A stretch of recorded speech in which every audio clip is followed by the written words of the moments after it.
Hi guys, it's Erin here, Erin DiMaggio, founder of BornWonderful.com. And I have all kinds of offerings that I share here on my Instagram page and based on my experiences as a parent educator and personal fitness trainer, yoga teacher. But I want to talk today about something in the parent education arena. And I want to talk about something called consent. So consent is permission. It's granting permission for something to happen, saying it's okay. It's an agreement that we have. And when I watch the news and hear about a lot of politicians' behaviors on both party lines, and I see things that are happening in sports, in spiritual communities, yoga teachers that have abused their power, have sexually harassed and hurt women.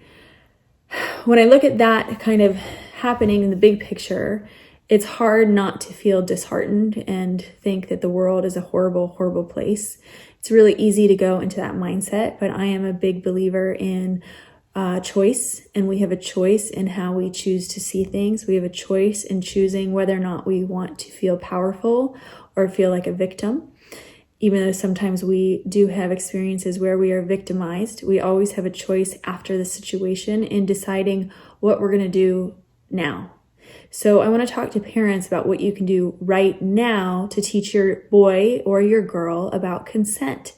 And a lot of times people go into parenting and they're not conscious. They don't think about the choices they make. But consent is a way of, teaching about consent is a way of giving your child opportunities to tune in and listen to their own inner voice and decide for themselves what they do or do not want to happen with their body and with their life.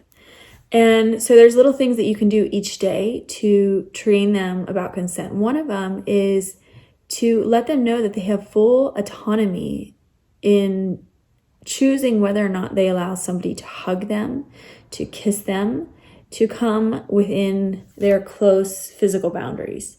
And so what does that look like? Say you're at a gathering and somebody looks down at their child, your child is like, oh, aren't she so cute? And they grab the cheeks and they say, give me a hug. And what do most parents do? Most parents tell the child to hug the person. That's not right. You shouldn't do that. You don't teach them that they have to hug other strangers so that that stranger feels happy or feels better.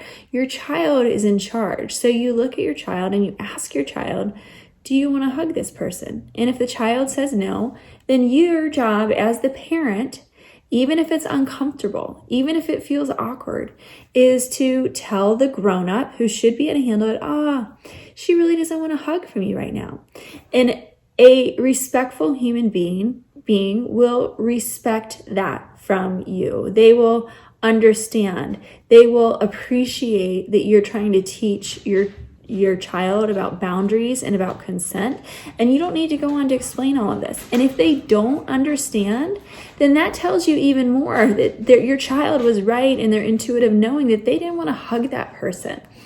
So this goes for boys and for girls, because when we think about these men who have sexually assaulted women, I'm like, at some point they were a child. At some point they were parented. What was going on in their family dynamics where they think it's acceptable to infringe upon another person's boundaries, where they think it's acceptable to make jokes about a woman's body parts, where they think it's acceptable to do, in the worst case scenarios, to assault a woman. What was happening within their home life? What was happening within their school life? What was happening in the boys' locker room? What was happening on the field? What was happening with all of the movies and TV shows and videos that they were watching?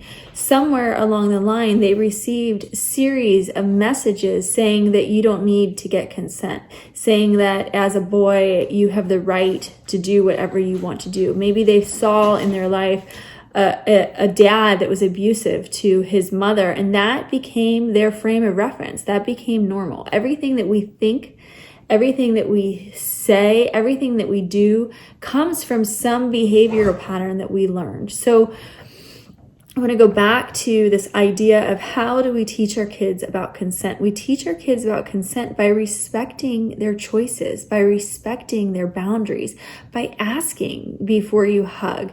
Don't expect that a child should hug you.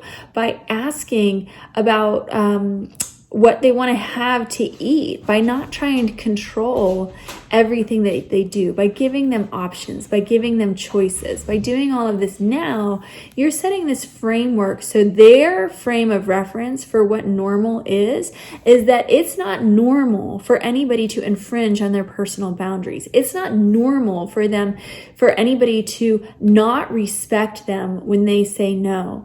It's not normal for somebody to expect them to make them happy. So to sum that all up, little things you can do each day is when you watch the news, when you watch these stories and you feel helpless or you feel victimized, is to remember that right now in this very moment that you have power. You have power to choose how you're going to show up in the world. You have power to choose how you're going to parent your child. You have power to choose what you're going to allow your children to see each day, because mostly mothers are still the ones that are doing all of the work in the world when it comes to raising children. Yes, dads, I know you're out there too, and we appreciate you.